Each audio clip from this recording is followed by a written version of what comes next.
Hi, everyone. Welcome back into Bible Boot Camp. My name's Derek. We're on episode 5, where we are continuing our discussion on Noah. In our last episode, we learned that Noah was the only righteous man left on earth and that he had a relationship with God and that the world around him was just very violent. It was evil, and there was just no one else but Noah who had that close relationship with God. So God has decided to destroy the earth and to save Noah, his family, and the animals. Now, in today's episode, we're going to focus more so on the aftermath of the flood. So I would recommend going back into Genesis chapter 6, 7, and 8 so that you can learn about the events that led up to and through the flood.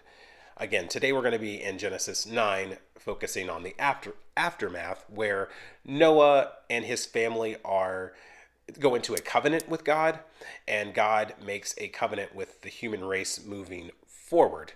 We're also going to talk a bit about the commands that God gives to Noah and his family after the events of the flood. But before we jump into the text, the discussion of the flood is somewhat controversial. There are over 200 accounts of a catastrophic flood in over 213 different civilizations. There's also scientific and archaeological evidences that support a worldwide flood.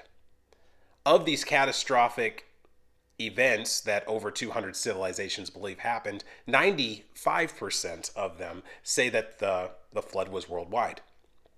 So, just for the sake of argument, let's just say that a worldwide flood did happen. It comes down to which one of the 200 plus do you believe? Which one of the 200 plus explanations of the flood do you believe? For me, my trust is in the Bible. Obviously, I'm teaching a Bible boot camp. However, I believe the Bible is the most reliable and the most accurate text that we have on earth. And my proof for that is the Red Sea Scrolls. The Red Sea Scrolls were discovered in 1947, where the Red Sea Scrolls contained a book of the Bible, Isaiah, which is one of the largest books of the Bible. And when it was compared to a King James translation at the time, there was found to be little to no differences between the two. You see, the Red Sea Scrolls might have been discovered in 1947, but they date back to between 100 and 200 BC, which is about 1,000 years older than our oldest manuscript of the Bible at that time. So when you compare the two, and the only differences between them are a stylistic and writing difference, no new teachings, no old teachings that were taken out, nothing added to, nothing taken away. It shows you a very, very reliable and accurate book that has been translated and passed down from years to years to years. The Bible has been translated in over 700 languages as a whole, and the New Testament has been translated in more than 1,700 languages. So once again, we just see how reliable the Bible is because it has not changed in such a vast amount of time. With all of that, let's go ahead and jump into the text today. We're in Genesis chapter number 9. And it says, God blessed Noah and his sons and told them, be fruitful and multiply. Fill the earth, all the animals of the earth, all the birds of the sky, all the small animals that scurry along the ground, and all the fish in the sea will look on you with fear and terror. I have placed them in your power. I have given them to you for food, just as I have given you grain and vegetables. But you must never eat any meat that still has the lifeblood in it. So God, just like in the beginning, in Genesis 1, is showing Noah and showing his sons and showing his family that we are still to be stewards over the earth. We are to be masters over the animals. We'll continue in verse 5 here. And I will require the blood of anyone who takes another person's life. If a wild animal kills a person, it must die. And anyone who murders a fellow human must die. If anyone takes a human life, that person's life will also be taken by human hands. For God has made human beings in his own image. Now be fruitful and multiply and repopulate the earth. Now, this is a command after the events of the flood. Remember, the whole reason that God had chosen to destroy the earth with a flood in the first place is because violence had taken over the world. So now he is putting down a precedent. If anyone kills anyone else, they too must die by human hands. This is kind of the first law, the first real law, because remember, we haven't received the Ten Commandments yet.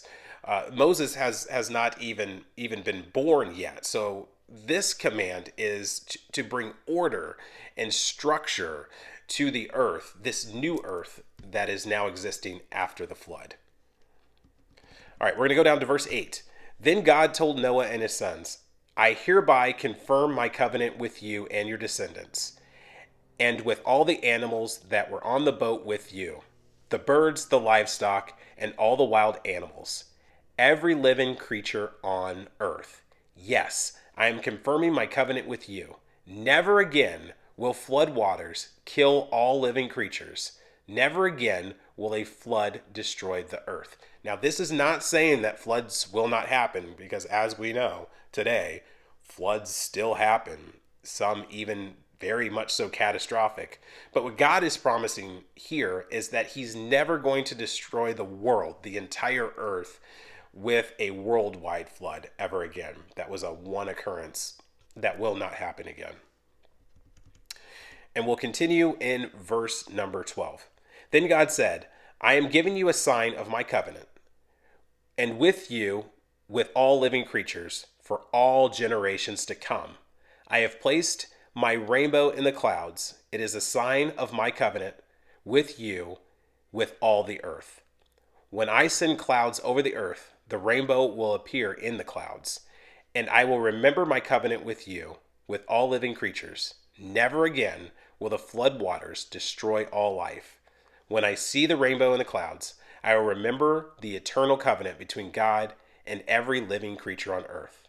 Then God said to Noah, yes, the rainbow is the sign of the covenant I am confirming with all creatures on earth.